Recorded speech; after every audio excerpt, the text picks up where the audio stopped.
It's the sort of thing that friends and neighbors do. A local animal control officer was keeping an eye on the home of a friend who had died when he confronted and held a suspected burglar for police. How did he manage to do it, and what should you do in a similar case?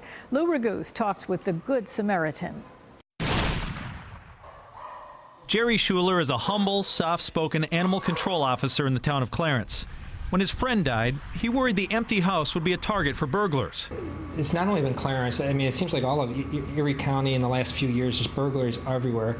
And I'm sure most 90% of them are going to be related back to drugs. So he promised the friend's family he'd check on the house a few times a day.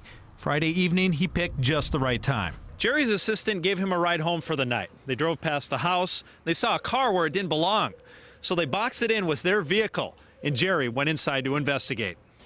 As I was opening the door, I could see that the door had been kicked in and there was a gentleman standing there in the kitchen. Jerry asked his name. He says the man answered Justin Deho. Jerry knew who he was, knew where he lived, and told him to stay put until police arrived.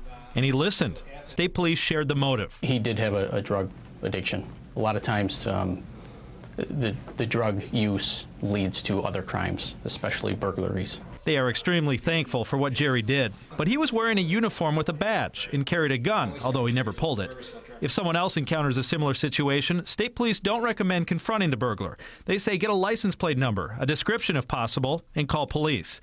Jerry's advice is that neighbors be neighborly and look out for each other. I'm just glad that we were lucky enough to be there going by at the right time, because I would have felt horrible going back the next day and finding the place emptied out.